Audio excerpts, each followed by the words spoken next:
Got it. Okay. Don't do anything. It's 7 o'clock, but we're having a little bit of technical difficulty, so we're going to give, oh, we're good. Okay, we're good. We're ready? 7 o'clock. All right, at 7 o'clock, I call this meeting to order. We would like to inform all board meeting attendees that this meeting is being live streamed and archived for access at any time by our community members on the internet within 24 to 48 hours of the meeting's conclusion.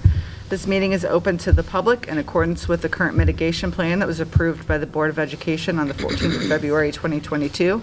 Masking will be required at Board of Education meetings if any school, in the district was reported at a red color level on Friday. This time we'll stand for the Pledge of Allegiance. I pledge allegiance to the flag of the United States of America and to the republic for which it stands, one nation, under God, indivisible, with liberty and justice for all. All right. Can I get a roll call, please?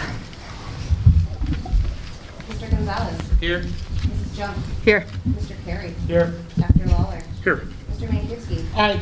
Mrs. Simmons. Here. Mrs. Witt is absent. All right, quorum is established. We'll move on to superintendent salutes.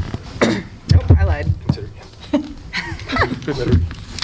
Can I get an approval of the agenda, please? So moved. Hang on, first the consideration of moving any topics. Man, I just jumped stuff, didn't I? Where's that? Aha. All right. Trying again. Does anybody want to move any items from consent agenda to new business? No. All right. Now can I get an approval of the agenda? So moved. Second. All right. Can I get a roll call? Mrs. Junk. Aye. Mr. Carey. Aye. Dr. Lawler. Aye. Mr. Mankowski. Aye. Mrs. Simmons. Aye. Mr. Gonzalez. Aye. Your turn.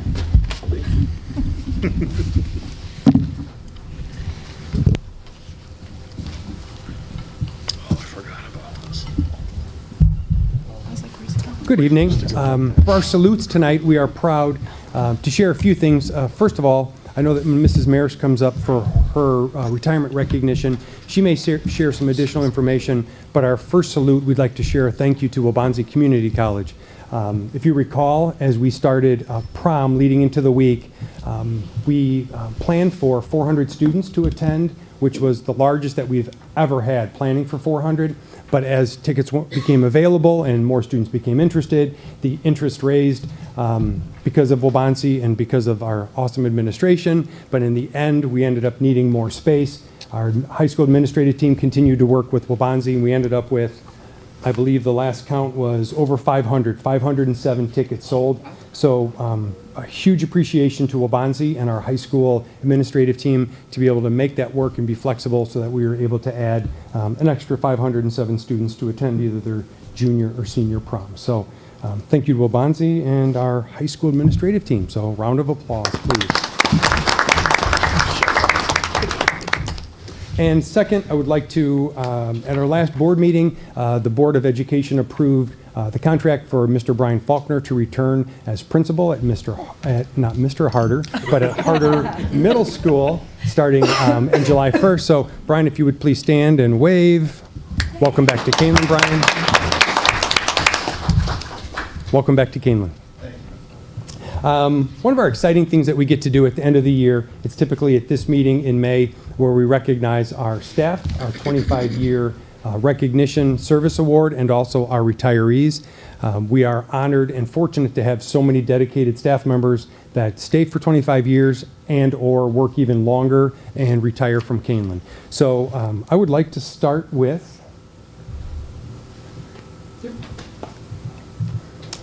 when I call your name, if you'd please come up, I will reluctantly give up the microphone for a couple minutes, let you share a thought, some final memories, any experiences that you had that you'd like to recall at your time at Kaneland. So after, or 25 years of service, working at KBK in third grade most of the career, Mr. Bob Barth.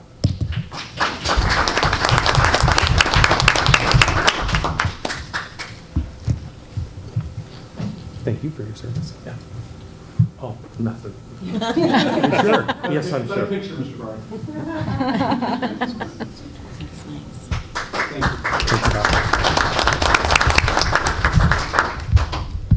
Bob will save the energy and all the words for tomorrow when he gets to be back with his students again. Our second 25-year recognition award is for Michelle Hansen at Kaneland McDowell and Shields as an ELL teacher. Mrs. Hansen? All right, round of applause nonetheless. Thank you. And also another 25-year staff member recognition. Couldn't be with us tonight, but Mr. Gary Baum from the Fox Valley Career Center. So congratulations to Mr. Baum. Our retirees, we have a total of about 15 retirees, some that could be here and you'll get to meet in a second. But I would like to note that our retirees and our service, 25-year recognition service, are approximately 451 years of total service to the Kaneland District. So it's a huge accomplishment and a wonderful graduating class of, retirement class of 2022. Our first retirement, Madeline Bowman. Is Madeline? No Madeline, okay. Maureen Kuntz. 5th grade teacher? No? Jill Maris. Come on down. Thank you so much. Thank you. Thank you. I do have a few things to say. First of all, like Dr. Layden was saying, prom was an amazing success this weekend. Just the kids thoroughly appreciate everything that happened, and I just want to again commend and thank Waubonsie Community College for everything that they did above and beyond our expectations. Doug McNally and his prom committee, and then the admin team at the high school, because they just really rolled up their sleeves and made it happen, and the kids were very appreciative. We've got a lot of exciting events coming up as we close up this year with graduation coming up as well. So for these past 23 years, Kaneland has educated, led, mentored, and supported 5 Marist kids, and we're very blessed for that. For the last 19 years, it's been a pleasure to be a knight. 13 of those as an administrator with an incredible team that I have learned from and grown with across the district. 9 years I've got a chance to serve as the principal at the high school, and I'm forever thankful for the staff that trusted me to do that and just truly dedicated their lives to that. Most of the time when we do interviews, the candidate will ask, why do you want to be at Kaneland? And they always say, because of the family, and it is so true. For 4 years, I have been blessed with a solid KHS admin team. Many people aren't fortunate enough to have a pinnacle life experience at work, and I have truly been blessed with that. So I just want to thank you for the opportunity to grow as a person, work with the most dedicated, forward-thinking, compassionate people I know. Kaneland isn't my job, it's my home, and it has been an honor and a blessing to serve here and be a part of this community, and I will continue to stay here and wish you all the best as I cheer you on from a distance. Thanks.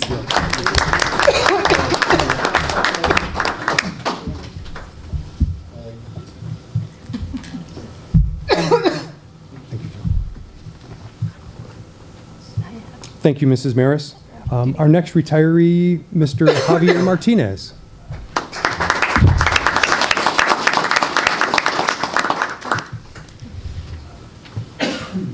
Thank you. Come on up. I've got nothing prepared. First of all, I want to apologize for my attire. I just came from supervising sports, so don't get too close. I probably. Nice day out there. I just want to say thank you, more importantly, to the school, I guess, to Kaneland, for taking a chance 15 years ago and hiring an old guy as a teacher. After they told me I couldn't be a student teacher because there was no room there, and then they changed, and things worked out pretty well. So, Jill, thank you for the last 9 years. So, have fun. Now on to the next adventure. Thank you.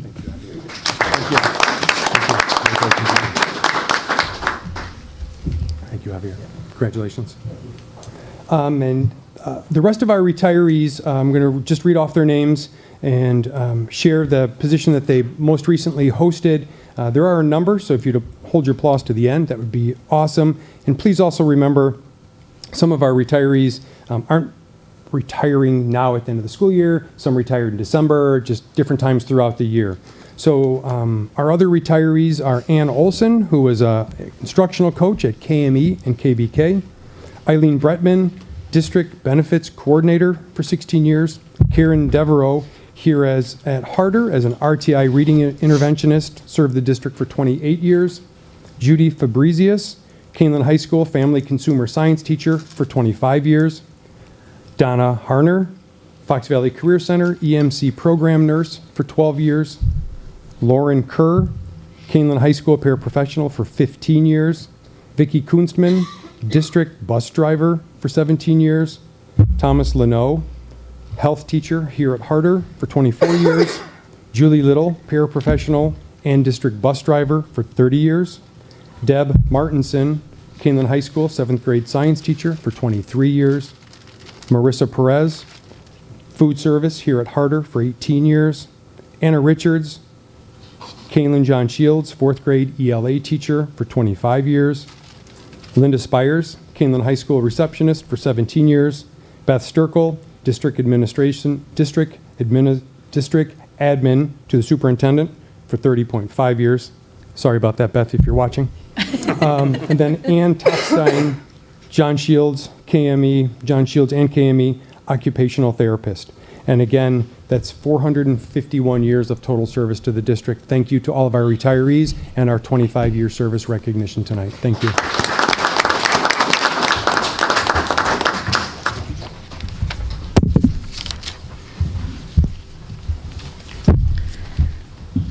Thank you, Dr. Layden. Thank you. All right. At this time, we'll move to approve the consent agenda, which contains the following items. Approval of treasurer's report, approval of the minutes of the 25th April meeting, approval of resignations, terminations, employment of staff, approval of destruction of audio recordings from closed session meetings from November 2020, approval of special education workload plan from 2022 to 2023, approval of classroom use agreement with Mid-Valley Special Education Cooperative for 2022-2023, approval of storage use agreement with Mid-Valley Special Education Cooperative for 2022-2023, and the following information items, the student suspension data report. Can I have a motion to approve the consent agenda? moved. Second. Can I get a vote, please? Mrs. Jones? Aye. Mr. Carey? Aye. Dr. Lawler? Aye. Mr. Mankowski? Aye. Mrs. Simmons? Aye. Mr. Gonzalez? Aye. Okay. This time we will move into public comment. The board values public input to inform our decision-making and to provide information and insights into what is happening throughout the district. Board meetings are held to conduct the business of the Board of Education and are required by law to take place in public. However, they are not public forums. We use the public comment section as an opportunity to listen to our stakeholders. For that reason, the board does not enter into a debate or respond to questions spontaneously or without proper investigation and deliberation. In most cases, concerns or questions requiring follow-up or referred to the superintendent. If you choose to speak publicly, we ask you do so at the microphone. Over here, state your name and the village of residence or your association with us for the record, and limit your comments to 3 minutes or less so that all who wish to speak may have the opportunity. Public comment is a maximum of 30 minutes with a 20-minute total length for any one subject. You're encouraged to seek a private appointment to discuss matters concerning individual students or staff members. While public education can be an emotional issue, and understandably so, the board strives to maintain a certain level of decorum at the meeting. Those who speak are expected to maintain a tone of courtesy and civility. We don't have anybody signed up, but is there anyone here who would like to make public comment? Come on, I said all that for nothing. All right, moving on. We will move into reorganization of the board. At this time, can I have a motion to turn the board over and elect Dr. Todd Layden as the president pro tem for the reorganization? So moved. Second. Can I get a roll call vote, please? Dr. Lawler? Aye. Mr. Mankowski? Aye. Mrs. Simmons? Aye. Mr. Gonzalez? Aye. Mrs. Jones? Aye. Mr. Carey? Aye. Thank you. Audience members, we will move on with the remainder of the board meeting. So if you were here for salutes and you need to go or would like to go, now is I give you approval to transition out like Mr. Martinez just did to get back to work. But don't feel like you have to stay as we continue the rest of the board meeting, but thank you for coming. As we have in the memo for J1, we do the reorganization of the board, and as the President Pro Tem, my first job is to take nominations for the office of Board President. Are there any nominations for the office of Board President for the school board? I nominate Teresa Witt. I'll second that. She should have showed up. We have a nomination and a second. Are there any others? Hearing none, can I get a roll call, please? Absolutely. Mr. Mankivsky. Aye. Mrs. Simmons. Aye. Mr. Gonzalez. Aye. Mrs. Junk. Aye. Mr. Carey. Aye. Dr. Lawler. Aye. Thank you, with 6 members voting yes.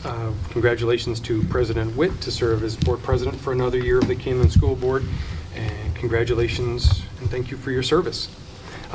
Next, the election of board vice president. Typically, the new board president would take over at this time, but as pro tem, I will continue into the next office, and then when we do get a vice president, then the vice president will take over for the remainder of the meeting.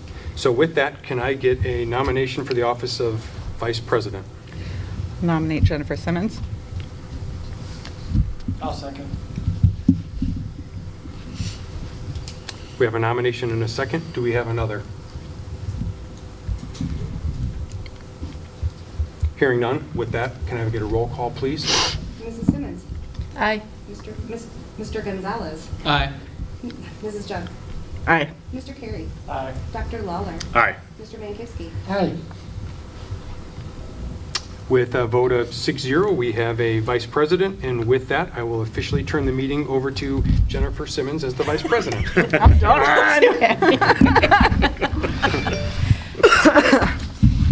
As the board vice president and as acting president, I ask for a nomination for the office of board secretary. Nominate Julie Orfall. I'll second. Is there any other nominations? I hope you like us, Julie. Hearing none, can I get a roll call? Mr. Gonzalez. Aye. Mrs. Junk. Aye. Mr. Carey. Aye. Dr. Lawler. Aye. Mr. Mankivsky. Aye. Mrs. Simmons. Aye. Okay, Julie Orfel, did I say that right? Okay, has been, was elected as board secretary. All right, Dr. Layden? Yes, I'll continue J1. There are 3 parts to it for the reorganization. We do have our officers now. So the second piece are the board meeting dates. As you can see, the dates that are listed, they are corresponding dates for this year. The recommendation is still to keep the meetings here at Harder Middle School, centrally located in the district, with the 2 meetings per month on Mondays, other than March, June, July, and December, due to shorter months and summer months. Are there any questions or any conversation? Oh, then the one other piece, the 3 Mondays that are a holiday, October 12th on Columbus Day, January 18th for Martin Luther King Jr. Day, and May 31st. Those 3 Mondays, the meeting moves back 2 days to the Wednesday that follows that Monday. Are there any questions on the board meeting dates or comments? Let's go. All right. We don't have to formally take action on that one. We'll take action on all of it together once we finish the board appointment of liaisons. As the board has transitioned from board advisory boards to administrative advisory boards, we still do have 2 positions that we can have a consensus vote on, have some discussion, see if we have a volunteer. The past year, board member Mankivsky served as our Hall of Fame representative, and board member Gonzalez served as our insurance committee member representative. So if I guess we can start with our Hall of Fame first. Mr. Mankivsky, would you like to serve again? And or if so, we will see if there's anybody else that would like to serve. Sure. If not, Sure.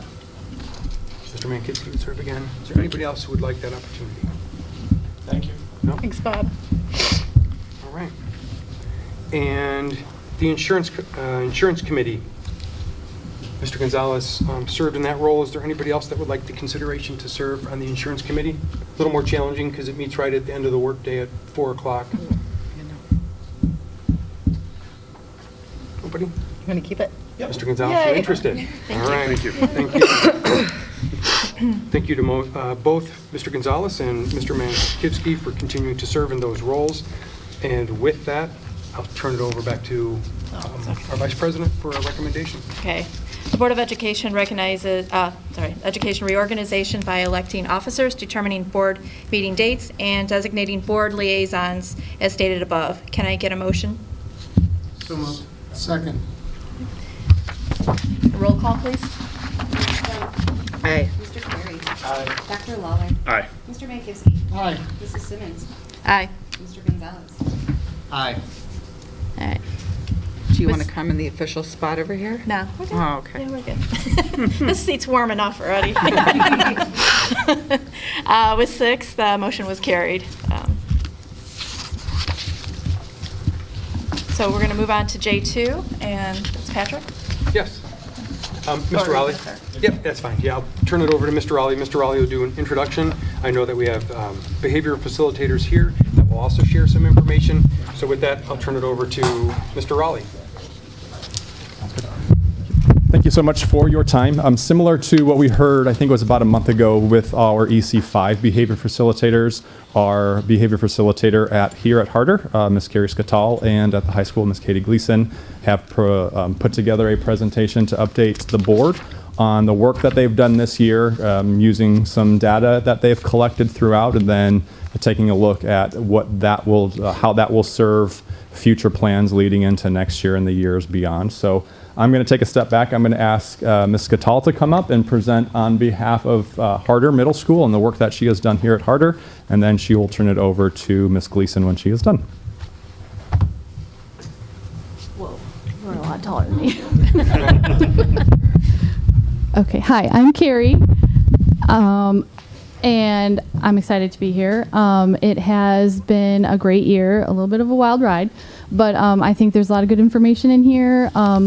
These first couple of slides are not specific to Kaneland or to Harder. They're just a little bit of a recap that everywhere nationally we've seen some new trends with student behavior, new problems, new things are rising, more mental health concern, and I think that's just an important thing to highlight as we kind of like head into a little bit more about our roles here.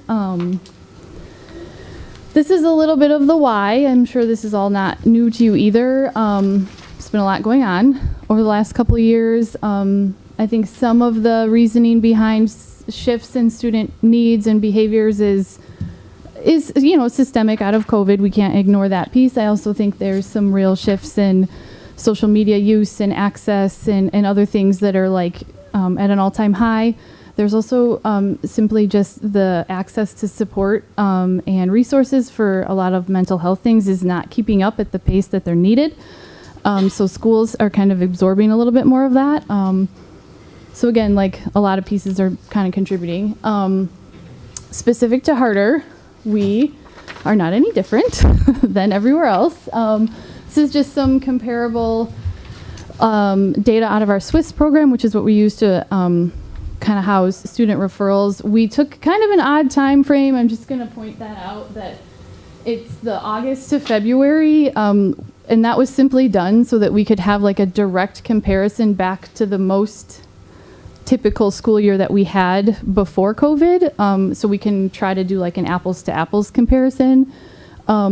Generally, our numbers are up, referrals are up, which reflects student behavior and concerns are up as well. So yeah, I know you guys had this before, but this isn't like, I feel like this would be what I would expect, and everywhere is similar too. So I think here my role as the behavior facilitator has, truthfully taken like a few different pivots through the year. I think that is really wonderful in some sense, that like it should be, there should be an element of flexible and responsive with this position. I'm here for the kids. Every year the trends and the needs of the kids looks different. I think we can kind of focus on 3 main things that I've been a part of. The restorative discipline, which comes out of that SB 100 law, and then kind of the why we have this new approach, and then how it's impacting things like on the everyday for teachers here, as well as students. The restorative discipline law, in partnership with our dean of students here at the middle school, we developed a PASS program. PASS is the acronym out of the state language too. It's positive alternative to school suspension. Loosely, it's used in lieu of school suspension. So instead of sending you home for X amount of days or having you sit in an in-school suspension with little to no restorative piece, we've really tried to target that group of kids because middle schoolers really need to be taught appropriate behavior. It's really not any different than like an academic subject. They don't know how. We cannot assume that they should know. And so to punish without opportunity to process and reflect and learn from that isn't necessarily the most meaningful approach. So with our dean, have a mixture of like past activities. It's, I think, fairly individualized per student, but it could be goal setting. We do a lot of mediation at the middle school level, like social mediation. We set contracts. We develop a kind of a buddy program with some of our 6th grade. So there's a lot of opportunity to have an understanding of why what you did or the behavior that you're continuing to exhibit is not appropriate, not acceptable, but then how can we learn and grow from that and not continue to make those same mistakes? And again, we also kind of use past over there. Those were not necessarily behavior problems that were facing a suspension, but they were in a situation where we need to talk about this. Like, or maybe this is the 3rd time this has happened, and so there can't be a 4th. And so we need to come up with a plan. And there's a lot of moving parts in that, and I do a lot of that piece of it with the student. I do a lot of pieces with the teachers and communicating with them and with parents as well. And then you can go on to the next slide. And so secondly, we have MTSS that will be full implementation at the middle school next year. Behavior gets its own 1/3 piece of the MTSS pie. But this year, there's been a lot of planning for that rollout. I've been on that committee and a part of that piece to kind of help support teachers with what is coming and what do they need to be ready in August with MTSS. What does our actual MTSS team need? Because again, MTSS focuses like academic, behavior, and social emotional. So I think we're also, with our dean, we're revamping our school referral. We're going to align it to the core values that Kaneland adopted. And we're going to continue our 5-step process as our student behavior, kind of like our tier 1 universal approach. We're going to revamp a little bit of that, but the process of that is going to stay in place. So yeah, that's kind of all been in the works. And then this is, I think, kind of reflective of Harder. There's about 1,000 kids or so, or so in the school. And we have 3 counselors. So it's like approximately 1 counselor to about 350 kids, and we have 1 dean. And those are not like particularly favorable ratios to really make like lasting change. And so I feel like the behavior facilitator has had the opportunity to be a little bit flexible, work where there's maybe pockets of kids or trends in grade levels with problems, putting together lessons for teams or specific teachers even that are like, my classes are really struggling with this. And so then I'm going to come in and work with your class or address that to them. Again, similarly, using some of our data that our 8th grade needs look different than our 6th grade needs. And now my role has been able to help, the counselors and our dean and all of our student services really works very closely together, but I think it's been a wonderful piece to have like one more person and a little bit different lens too. So, and then this is where we would like to go. Some of this is in the works and started a little bit. We're going to continue next year. We're going to obviously continue to grow our PASS program. That's really been something really awesome, and it's pretty small scale right now, but it has the opportunity to get much larger and more impactful. Continuing some, our tier 1 support of teachers. Teachers, they need that. They, just as kids' needs have shifted, the teachers' needs are shifting with that. And so we can't expect somebody who, you might be the very best math teacher, but you're not necessarily equipped or trained to handle, some of these newer trending behaviors that we're seeing very prevalent in class. It's not just like one or two, it's like pretty significant pockets of kids. So continuing to work at that tier 1 level with our staff. I mentioned we're going to revise our 5-step process. The process is going to stay, but the tool, I think we're going to look to change. And then, we're going to, obviously I'm a big part of MTSS in that rollout, and I'm really excited about that, as well as homeroom coming to the middle school next year every day. I will have the opportunity to do a mixture of things during that homeroom time, tier 1 levels, supporting teachers and targeting lessons and needs, as well as small group kids, some of those tier 3 kids of mine that are already in groups of mine. It's a great time to continue to see them and support them and having them not missing a class because it's a homeroom time. So I think my role will, be very involved in homeroom, but in a flexible nature. So I don't know, we can take questions at the end, or do you have questions specific about Harder right now, or? Is there any district-wide BMS available? Not like behavior management system? Behavior management specialist? I don't, K-12 or? We don't have a behavior specialist district-wide. What we have done through the Department of Educational Services, Dr. Mum and myself oversee all of our behavior facilitators. So there are quarterly meetings where we are pulling all of us together in discussing any district trends that we do see, any district needs that we can identify. And then there are times as well where we are, it usually lays out with like an EC5 and a 6-12 grade span, but having conversations with our instructional coaches who are seeing some of these similar trends as they're working on the academic side in classrooms. So there are different mixes of groups, but there's not one behavior facilitator that oversees the full district. Actually, management specialist. Is there one available via Mid-Valley?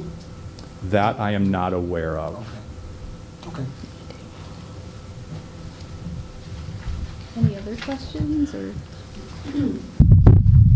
I have a question. So Yeah, sure. You guys may go on to discuss this later, but with the PASS program, Mhm. what does it look like for like an individual student, let's say, Sure. there was behavior issues, Yes. rather than the suspension? What does that day look like for them? I would say the short answer is that it doesn't look the same for any two kids. I think kids that are facing a suspensionable offense, we would keep them in our in-school suspension room, and then I'm in there working with them or taking them up to my room through the day to do a variety of activities.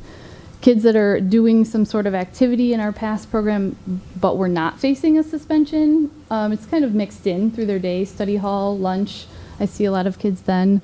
And it also, I would say, depends on what they need. Like some kids are meeting with me regularly. That's like part of the program. Some kids we need to do a 6-person 8th grade girl mediation, and we have that. We set it up, we communicate with parents, and then it's done in a perfect world. It's done and over with, and everybody is coexisting peacefully again. So I don't know that there's this one way that would look, but I think that is something that I really like about this role, is that it can be flexible and it can be responsive to whatever's coming through the pipeline with student need. So. Can you share, go ahead. No, you're. I was just going to say, can you share what tier 1, tier 2, tier 3, what the difference is? Sure, yeah. Tier 1 targets like everybody. Everybody, teachers are teaching is tier 1 teaching, or anything that's available to all would be considered tier 1. So our 5-step process, every student is a part of that. That's tier 1. It's a universal approach. Tier 2 kind of targets your next 15-ish% of kids that generally do okay, but maybe need a little more here and there, or a little more consistently, a person, a check-in, some sort of plan. And then tier 3 is really your 10% that needs intensive intervention, whether it's academic or behavior. And those tiers are academic and behavior. They refer to both. Thank you. Is there or do you foresee using that pass and transitioning from like 8th grade to 9th grade? Like, is there a system or something that's going to be kind of moving between the two as they move on to the high school? Yes, actually, Katie and I have talked about that, and for me too, with Katie, like this whole group of here they come, and here's some information about them is really helpful, just as it is also coming my way from Nicole and Jimmy from the 5th grade end. I think that is not necessarily totally addressing what Patrick said, but like there is that continuum of us both ways back and forth. And so then if we have 5th graders that we know right now are receiving X, Y, and Z from one of the other facilitators, I know that. And so we don't have to figure it out in August. We can just start rolling. And similarly with the high school, which is, yeah. All right, thank you.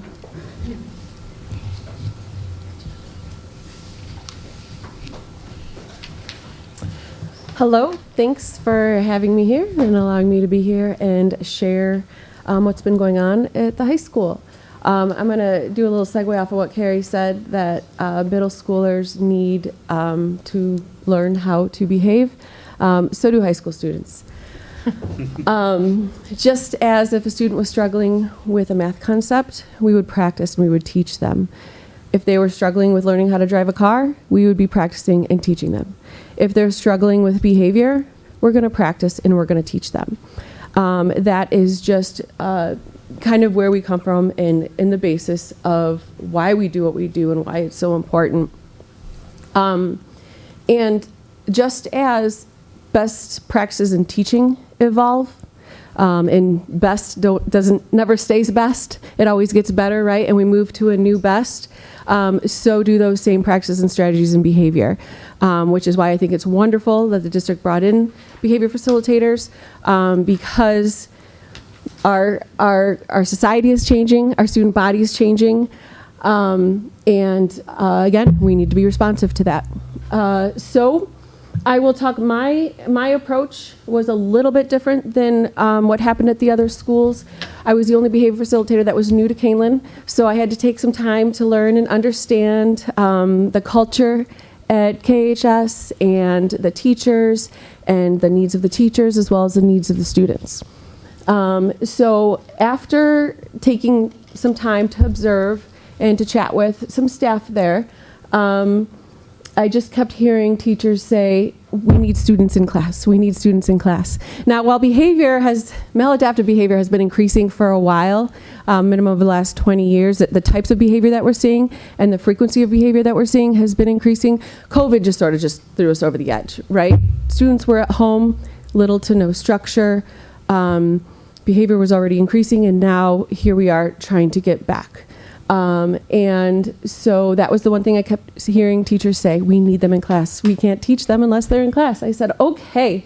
So that's when I took a look, more of an organizational behavior management approach, where I looked at the systems and processes of the high school, and how the referral system works all the way from tier 1 to what the teachers are doing, to tier 2 to tier 3.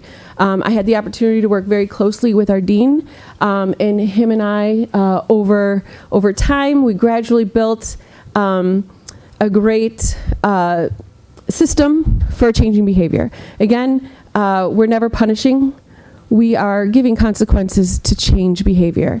And with the Senate Bill 100, that goes right along with that.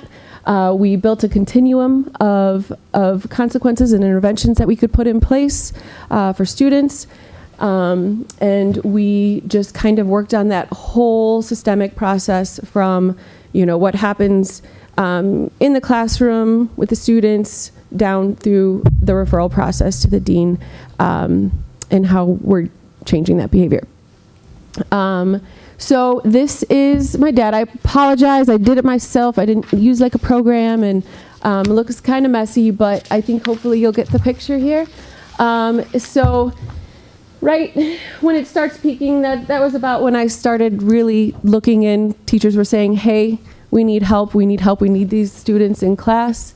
So I started to learn our Tyler management system. I looked at the whole system from all the stakeholders, from parents, are you calling your kids in? Students, are you going to class? Teachers, are you reporting accurately? Is everybody doing their job? Pretty much is what I was looking at.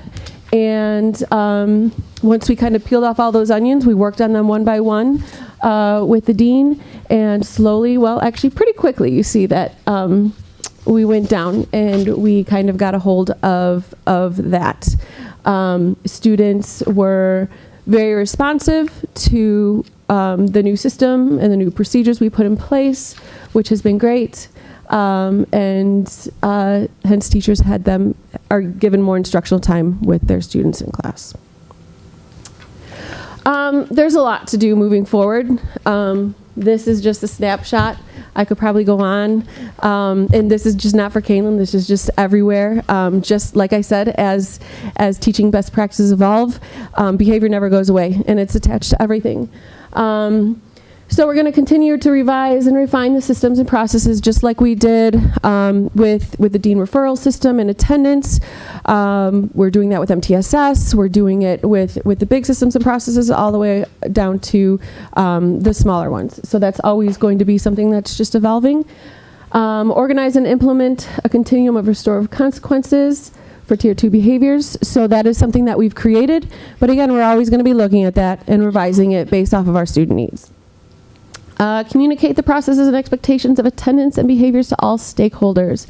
So unless we know what's expected of us, we are not going to know exactly what we need to be doing. So that's sounds simple, but it's really a key part of it.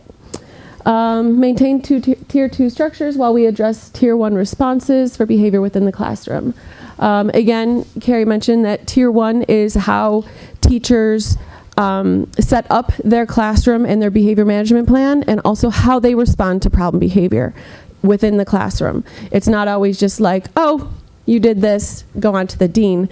It's restorative even in the classroom. They're having student conferences with the students, talking to them, getting to know them, learning about them. Why is this happening? What can I do to help? So that Tier 1 is always going to be something that we're really working on. Creating a goal for the use of positive reinforcement. I think positive reinforcement can always increase no matter where you're at. Nobody ever gets tired of being told they're doing great. And certainly our students wouldn't be any different from that. So throughout the school, whole school levels, as well as in the classrooms too. And then work with a homeroom committee to commit to facilitate supported teacher-student relationships. That's really what we're all about. Research shows that teacher-student relationship and rapport and how safe the student feels in the classroom to take educational risks is such a huge factor on not only current academic, emotional performance, but also in the future. So not only are we setting students up for just success in our class, but the processes, the strategies that we're using is setting them up for their future. So it's just that important. I think that's it. Does anybody have any questions for me? Can you discuss a little bit about how you build partnerships at home, right? So how do you reinforce the stuff that you're doing at school with parents and people at home? Yeah, that's a great question, because obviously we always want a continuum of support, and if we just do something here, it doesn't generalize to other environments in the community. So communicating with parents is vital. Anytime there's a student who might be approaching some difficulties with their behavior in Tier 2, the first thing that we're going to want to do is reach out to home and learn what we can from home. And then based off of observing and talking to the student, we're going to create a plan. And the parent is always an essential part of any plan. So it's really just ongoing communication, sometimes through phone calls, through emails, through all the various ways. But yes, it's just, we're always communicating. Thank you. Anybody else? I guess I did a good job. These are relatively new positions in a new program. Yes. How is a board member going to judge if this is successful or not? There's a lot of non-data-driven information that we're giving, so I don't know how to judge whether we should continue doing this next year or not. For sure. I think one of the data-driven pieces that we can start to pull out, and it's a little bit tricky because this year was a bit of a baseline year, is looking at the SEL school improvement goal that we have. And that is centered around, and what all of our behavior facilitators focus on are CASEL competencies. There are 5 competencies that are rooted in social emotional learning and having students to identify those. So as we teach these behaviors, we want kids to be able to internalize that and be able to respond. So we've taken some quantifiable data this year, and we are in the midst of planning more actionable goals centered around those competencies in the years to come. I think there is a component to quantifying the continuums for like the PASS program to look at the number and amount of students that are, hopefully we're seeing, no longer being suspended either in school or out of school. And while we don't have a system in Swiss to quantify time, the school-wide information system. So in kindergarten through 8th grade, when a student receives a referral, the dean enters that information into Swiss. And we can, that is what Carrie showed, we can break it down by behavior, time, major infraction, minor infraction. And when we look at that, we can start to quantify the number of minutes that a student has lost instruction time. So we can see the impact on proactively intervening, teaching students about behavior, what it means when you're out of the classroom. We're hopefully starting, or we'll be able to see some of those referrals decrease. We can quantify that, not to the exact minute, but then we can start to look at the number of time then those students are no longer missing instruction in the classroom. How do we tie that back to these 2 positions? We would take a look at the students there. All of our behavior facilitators are keeping data on the number of students that they see, the times that they meet, the topics that they're discussing, the interventions, the behavior interventions that they're using. So we can start to see in 21, 22, we intervened with 42 students. If we look at it at the semester next year, hopefully we're seeing less and less there. Those are the direct impact that our behavior facilitators are having. When we look at from because they're working with students, but they're also working with teachers. When we start to see classroom management plans that are posted, that are enacted, that students are starting to discuss, and we can start to see more and more of that happening throughout the classroom, we would be able to quantify those for a board and to give a report on those types of things that are happening. Those aren't necessarily captured in a data warehouse or a behavior warehouse, but those are things that we'll be able to start to see that we can report on, and those are directly reflected in the work that our behavior facilitators are doing. While the deans are unfortunately often reactive to notifying parents, unfortunately, there's times where they're notifying police. Those types of things, our behavior facilitators, while that's happening, they're doing more of the restorative piece, the teaching component to that, and we will start to see the impact of that happening through decreases in our documented behavior. So next year around this time, we'll get that information? For sure. Yep. Thank you. Just a couple of questions about, because since it's a wraparound service, and you've talked about the students, and, parents, are you tracking too how many phone calls you're doing? That's another outcome that are data driven that you can show. Yes. So in at least at the high school level, I can't speak to the other levels. We record everything in the Tyler system. So anytime I make contact with a parent, I will write a note in there. Just as anytime there's maybe an event that happens with a student, I will write it in there. So that will always kind of be a running log on who and what we're doing to help support the students. And then for the teachers, like you said, there's trends that are going on. Is there a way that you guys record or track of, like, twofold, if there's a teacher that's coming back with similar behaviors for students and that, say, that teacher doesn't know how to handle that, like, what kind of services or resources can we provide that teacher? Or if you start seeing a number of teachers having the same issues, what kind of wraparound service can we provide them resources wise? Is there training for them, or, like, I don't know, Yeah. Tier 1 obviously is kind of the biggest bang for your buck when it comes to behavior change. Changing behavior, you're not actually taking the student and you're not actually changing behavior, right? Just like a flower, if a flower is failing to grow, you're not going to do anything to the flower. You're going to look at the environment, right? You're going to look at, is it getting enough water? Is it getting enough sun? Is the soil nice? So with that analogy, changing behavior takes a change in environment and a change in the variables that are surrounding that behavior. That takes time. And as we do that, at the very beginning, I know Carrie had this issue too. We were trying to keep track of all the teachers asking for support, and we literally could, there were hundreds, like we could not keep up with the emails that we were getting asking teachers. We did try to keep a spreadsheet for a while, but it got overwhelming. But that was just at the beginning when we were kind of in a triage mode. Everybody was just coming back. Everybody was learning what new post-COVID was.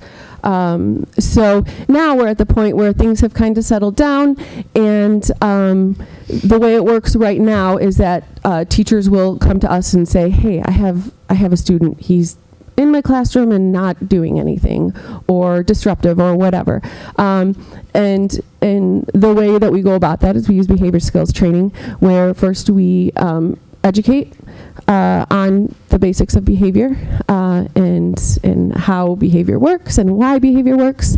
Then we're going to model how to do that strategy. Then we're going to have them practice, typically role play. We give feedback, and then we go back and we check in with them to find out how they're doing. Next year, the model's going to look really different. So I'm hesitant a little bit to talk about this year, but next year the model's going to look very different because we're going to be paired with MTSS a little bit more, right? So when you have a student that needs help, is it academic or is it behavior? And so it's going to go through a little bit more of a teacher referral plan, and it's always going to be a partnership. It's not me going in there and waving a magic wand and making it all better. It'll be a partnership with the teacher, and those will all be recorded, and the strategies, the methods will all be annotated, and a plan will be written up for that teacher in terms of them practicing using those strategies. Did that answer your question? I might have gone off on a tangent. Yeah. In conjunction with that, I know in talking with Ms. Faber and looking at how the behavior facilitators and MTSS layer together, as those individual teachers reach out and are seeking out strategies, Ms. Faber is going to be working with the department chairs to see if there are similar themes that come up. So if we can identify multiple teachers, we can either look by department, and then within the departments, there's smaller KLCs, there's KLC facilitators. So there's a variety of different ways that we can pair Katie with either the large full-scale math department or an Algebra 1 KLC if they're starting to see the same themes amongst teachers, and we can catch larger groups that way too. And then my only last question is, and this has nothing to do with administration here or staffing here, but do you feel like you have the resources you need, like within the county, regional education, like the support system that you guys need to provide that training or that further education, whatever it may be? That's a great question.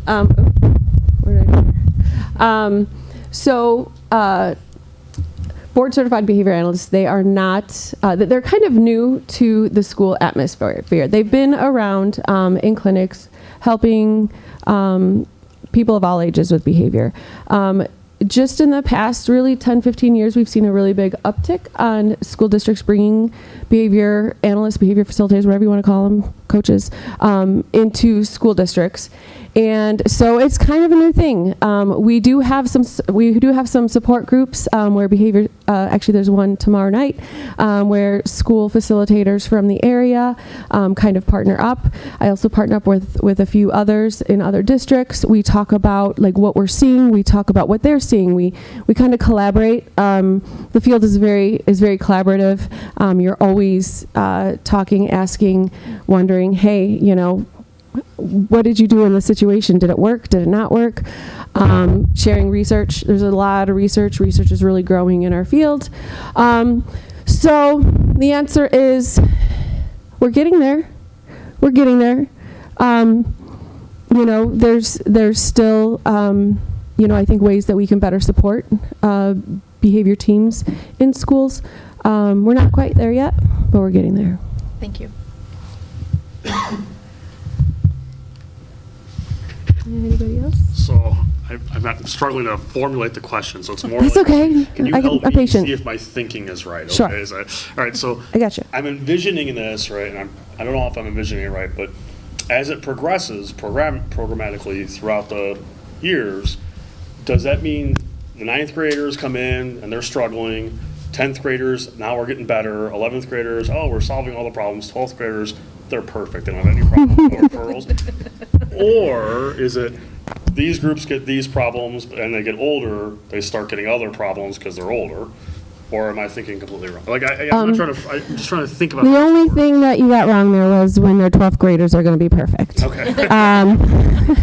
Other than that, yeah. So, okay, yeah, we're talking about responding to problem behavior. We're talking about, maladaptive behaviors that we're seeing. That is just one part of it. The bigger part that's included in that tier 1, which is responding to problem behavior, but it's also teaching behavior. And so from the very youngest grades in your EC5, they're growing their social and emotional skills. The push-in that they have done with those students there is amazing. It gets me so excited every time I hear all the things that they're doing right there, because just as when you're young, you get your math skills or you don't, right? Sometimes you get strong, sometimes you don't. Behavior's no different. So the earlier you get those skills, the more you get to practice, the more that you can be reflective and all those wonderful things that you need to get you through difficult situations, when you're angry, when you're mad, whatever it is. So yes, that is actually what research shows as well, that when you take a whole program and you implement positive behavior strategies and learning, that it will continue to grow and grow and grow, because they will retain those skills, they'll get lots of practice with those skills, and then eventually we set them free into life, and and they're able to kind of manage those things. Thank you. Any other questions? Thank you, guys. Okay, thank you. Thank you. Hi, guys. Thank you.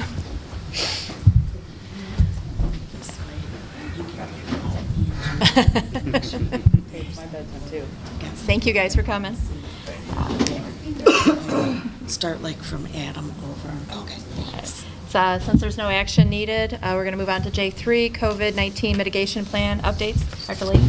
Yes, thank you. The one primary update to note, the CDC on Thursday nights, do their review of the county transmission, and over the last 3 months, the county transmission fortunately has been low, but Thursday night it shifted to medium, so it's the first time we've been at medium since we've been in school, since the holiday break. And what that means, if you look at the chart from low, medium, substantial, and high, the only noted change from low to medium is that high-risk individuals should talk to their healthcare providers. So there's nothing for schools to consider or to do at this time, other than continue to monitor it. So that's the only real change and update that I had when you see medium, because medium, the county transmission is one of the metrics that we've measured and communicated over the last 2 years. So continue to do that through the close of school next Friday. But wanted to see if there were any other questions other than the update on that one change. Yes. When does this program end? Our mitigation plan? Yes. At the end of the school year. End of the school year. Yes. Thank you. Any other questions? Thank you. Thank you. All right. So we're going to move on to superintendent's board reports. Yes, we are. A couple updates. Always the big exciting one, if you recall, on May 22nd, more information will follow from either Mrs. Maris or myself. We do have our Kaneland High School graduation, and it's at 5 o'clock out at Northern Illinois University, out at NIU. There will be more information. There'll be a parking pass and directions, information to follow. We usually get there a little earlier to set up. But again, more information will follow. The other note at the end of the school year, or to note the end of the school year, next Friday, the 20th, is the last day of the school year. So as you are, and community members are looking at the end of the school year, please check each of the school websites, principal information. There will be any and all of the end of the year activities and things that are going on. Another note, and the 23rd, which is our next board meeting, there was a topic for future agenda. I will bring back some information and options for the board to look at as far as a student representative on the Board of Education. That piece, whether we want to consider that route, I have some information from other districts and information that our board can consider. And then over the summer, we can build it, and then for the fall, have that ready to go based on the feedback from the board. Thank you for doing that. You're welcome. Then the last piece that I had was IASB resolution. Please remember that any resolutions we would have to note and consider at our next meeting on the 23rd. Because if there is a resolution that we have, just like when we vote on the resolutions, to create a resolution, our board has to be in agreement on it. And then we work with the IASB to word it and to consider it. And please also remember that if a board or when a board considers a topic, we share it with IASB, and they either help us write it, they tell us that somebody has submitted something similar, it's not needed. We have a lot of feedback with the IASB on what that looks like. And then if the board chooses not to do it at the 23rd, then we'll still consider all of the belief statements and the resolutions in the summer and the fall heading into Triple I conference in November. And that's all I had. Any board reports? No? We're good? All right, seeing none. Any topics for future agendas? Are we doing a summer retreat like we have in years past? And if so, is there a date on the horizon? We have typically done that on the reorganization when new board members are seated, so it's typically every 2 years. But if it's something the board wants to consider, we can always consider it, and I'm happy to help set that up. I'd be in favor of it, but I'm just me. I don't care either way. As I say, thumbs up, thumbs down. So, 1, 2, Sure. 3, 4. Yeah, sure, that doesn't matter. I wouldn't say no to it. That's all I was trying to say. Okay, so 6 thumbs up, all right. I will bring more information back on the 23rd.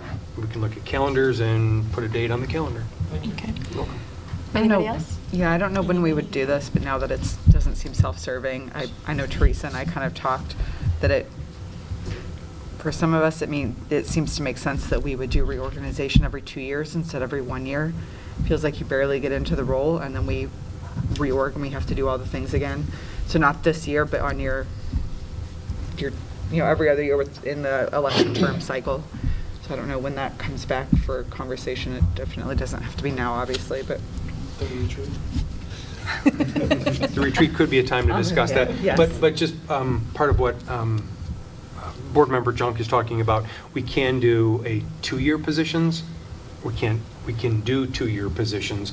So if we do 2-year liaisons, we can do that. We can do 2-year board positions. Then those can have consistency over a 2-year period of time. And that's something that the board could discuss, whether it's at a summer retreat or it could just be another topic or during the reorganization itself next April. But I will note that. Do we have to do a thumbs up or anything? No, we don't, because it's a topic that is required that we're going to have to reorganize at some point. So when we do the reorganization, it would be the board determining if we wanted to do 2-year terms as opposed to 1. Sweet. Okay. Any others? All right, we're going to move into public comments. This is our second chance to anybody. Nobody? Nobody signed up. Does anybody want to? No? All right. Thank you. Thank you for making this evening very smooth and easy for me. Appreciate that. All right, the Board of Education is scheduled for a closed session where we anticipate action to be taken following the closed session. Once the closed session has concluded, the recording will include the action taken by the Board of Education planned for this evening. Can I get a motion that the Kaneland Board of Education will adjourn to a closed session? So moved. Second. Thank you. do we need to cite the reasons before we vote? Oh, Yeah, you can go, we can go into the three citations for, so for 5 ILCS, ready? Okay. 2C1, 5 ILCS 2C2, and then 5 ILCS 2C9. And can I get a roll call? Mr. Mankowski. Aye. Mrs. Simmons. Aye. Mr. Gonzalez. Aye. Mrs. Junk. Aye. Mr. Carey. Aye. Dr. Lawler.